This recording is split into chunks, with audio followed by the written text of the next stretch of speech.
Hi guys, welcome back. We're going to be starting with the quarterly workshops and we'll look into the Q3 results and the Q3 con calls, how it has been, and if the management has walked the talk or what is the future outlook like.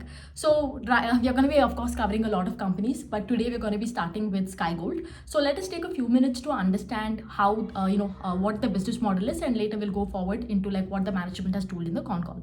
So first of all, let's talk about the business model. So Sky Gold is nothing but a B2B business. When you talk about a B2B business, they cater into the jewelry space. So they are manufacturing jewelry for organized retail space. If you look at organized retail space, you have companies such as Malabar Golds and Diamond, you have Kalyan Jewelers, Joy Lucas. So Sky Gold manufactures jewelry for these people, right? And when you talk about manufacturing the jewelry, what kind of jewelry they do? They do 22 carat plain gold jewelry, Turkish jewelry. So this is what their expertise is, and they cater to the organized players as well as some unorganized players also. But these big retailers being some of their few clients. Now let's come to the result. If you look at the result, the top line growth has been exceptional, right? You will see that the top line has grown by 72% on a year-on-year basis. If you look on a quarter-on-quarter basis, it has grown by 16%. Now, great set of numbers, exceptional set of numbers also. But having said that, you will see that the company lacked operating leverage this year, right? Like in the sense, if you compare the year-on-year results, Q3 of last year to Q3 of this year, you will see that the PAT has hardly grown by 40% on a year-on-year basis, and a QOQ basis, it has grown by 23%. So QOQ, you're seeing an operating leverage, but year-on-year, there is no operating leverage. You will also see that the EPS also has not grown at that pace also. EPS has grown by 43%. And the other thing is the PAT margin. You will see that the PAT margin has dropped from 2.3 percentage to 1.9%. So let us see why is the company lacking operating leverage? Why is there has been the PAT has degrown and everything, right? So now coming back to the top line, of course, one of the reasons you saw that the top line was exceptional is because Q3 is a very strong quarter for any jewelry space you talk about. You will see all the retail jewelries are hitting out of the park. So of course, if your clients are retail jewelers and they are doing well, you will also do well. One of the reason you will see both for them, that is the domestic as well as the international market, has done really well. As of now, if you see, export market is hardly contributing 3%, but still it has done well. In terms of domestic market, the growth driver has been this quarter. If you see, a lot of festivals, we had a very strong festival season, and on top of that, it is also a very strong wedding season also. Q3 is known for weddings, right? So both of them have really fueled the growth, right? Now coming to, let's say, the margins that we talk about, I'll cover it later. One of the interesting things that you see here that has happened this quarter is you see that they have done a preferential allotment and they've raised the money, right? So one of the reasons that they did it was, if you look at right now, since Sky Gold is a B2B business, right, what happens is a lot of money goes into working capital because you're a B2B business, and on top of that, you're dealing with commodity, that is gold, right? You have to buy the gold 3 months prior, and after that, you'll get the order. And order also, when you get, you're not getting a credit cost, like you're not going to get payment upfront. You'll have to do your order, and probably after a certain point, you're going to get the money. So there's always going to be this liquidity crunch because you're a B2B business, and it makes it even worse because you're dealing with commodity, right? So as a result, your PAT margin is bound to be thin. Your PAT margin is going to be razor thin. So what they're moving right now is, earlier they should take loan, that is cash loan, credit loan they should take. Going forward, they're going to shift whatever the money they've taken, they're going to use it in the liquidity, in such case that they're going to move from credit cost to, they're going to move into GML, sorry, that is gold metal loan. So instead of taking cash, they're going to take gold from the bank, and they're going to use it in the operation. And of course, you all know how gold metal loans work, right? Like instead of taking cash, you take gold, and you pay it back in terms of whatever sales you've done, you pay the money back in terms of rupees only. So that is you don't pay the money back, you pay the loan back in terms of rupees. So this is what they're doing. Now, why am I stressing on this gold metal loan part is because if they take the gold metal loan, the interest cost that is there on gold metal versus, let's say, cash, if they're taking loan via cash, that is, then their interest cost is around 9%, right? I think 9.5%. By taking gold metal loan, their interest cost is going to be 4.5%. So of course, right, your interest paid will be less because there is a huge interest gap that we're seeing. As a result, your finance cost will come down. Finance cost is nothing but a part of expense. So total income minus expense is your PAT, and your PAT will also increase. If PAT increases, your PAT margin also will increase. So what you're going to see here, as a result, because finance cost is going to become less, you're going to see your PAT margin improve from 1.9 to 2.5%, margin going forward in the next 2 to 3 quarters because they're shifting to GML loan. So this is one of the good things, good news that the company has spoken about.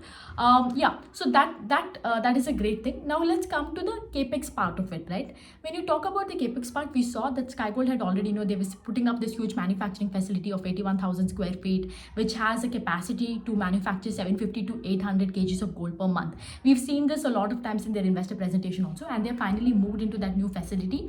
And right now, I think the capacity utilization that they have is around 250 to 300 kgs per month. That is what they're doing, right? Going forward in the next 2 to 3 years, they will target that 750 to 800 kgs per month.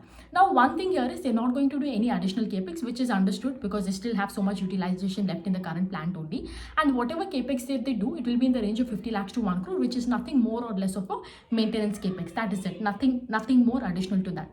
Now, after that, if you see, you will see that the company is focusing on two things. One is the export, right?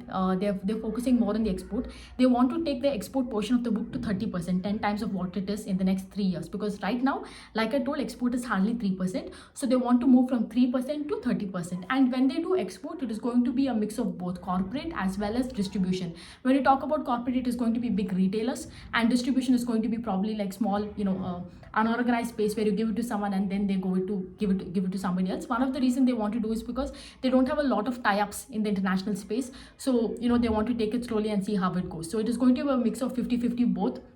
When they do export, both corporate as well as distribution, because see, there might be very, very small retailers, right, and even in the export space also, and these people might not have contacts to reach them. So if they give it through distributors, the distributors can go reach the small retailers, and that is why they can capture that space also. So this is why they want to keep 50-50 over there. Now coming back to the same thing, why the company didn't see an operating leverage, and also why the PAT margin has decreased, right? One of the reason why the PAT didn't grow at a faster rate than sales is, if you see in Q3, they onboarded many clients. I think they onboarded around 10 to 12 clients, both a mix of domestic as well as international. So when you onboard your client, you have to give a lot of additional discounts in the first place. That is one thing. Because of that, PAT reduced.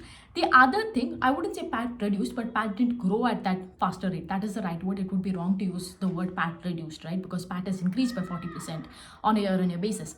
The second thing is, when you see, like, usually people have, I think at least me, I had this notion that once you onboard a client, what happens, you think the margins will increase, but that is not the case. Margins increases because if, let's say, you onboard a client and the product mix you cater to that client is, there is a variety of product you cater to the client, because of that the margins will increase. So again, since you're new clients, you're starting with them with probably a few products, there is not a lot of product mix there happening with a certain client, and on top of that you have to give them a discount, right? So because of this, you saw that the PAT and well as the PAT margin has reduced, right?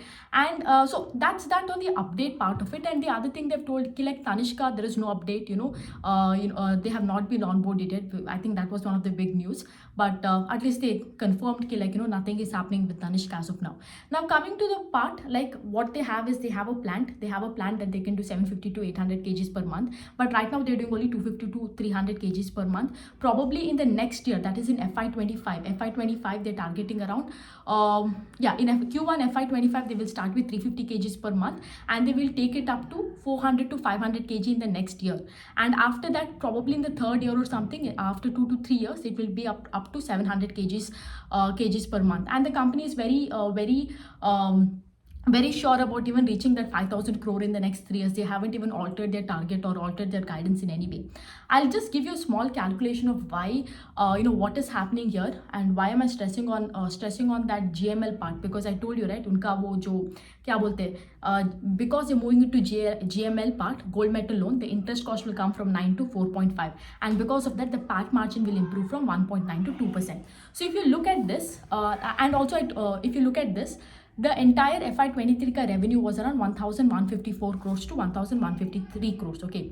And they're telling Q4 mein, agar aap dekhte ho, they will end it with another 460 crores, and the total revenue for FY23 will be 1,700 crores that we're talking about.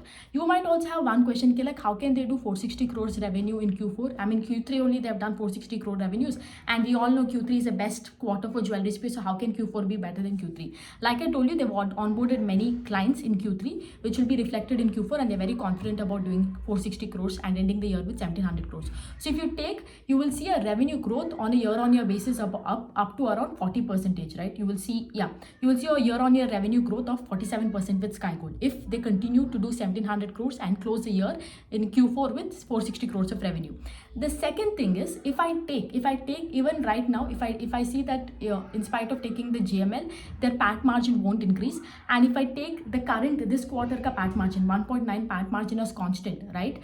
And if I take that and divide it by the, because see, take the profit, calculate the profit from profit margin. Profit margin is nothing but net profit divided by revenue, right? So you're taking the current profit margin that is there 1.9, so 0.019 divided by the revenue part, that is 1700. So multiplication 0.019 into 1700, you get your net profit, and the net profit comes up to 32.3 crores. FY23 revenue was around, FY23 profit was around 19 crores. So on a year-on-year basis, probably by the end of FY this year, you're going to see a revenue growth of 47% and a PAT growth of around 68 to 70%. This is what, according to the calculations, I'm just doing a rough calculation based on the guidance they've given.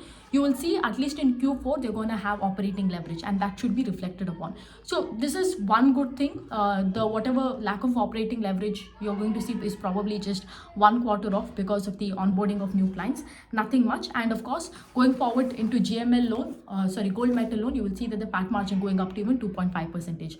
And they told like 2.5% hoga in the next 2 to 3 quarters. That is also not a big deal also.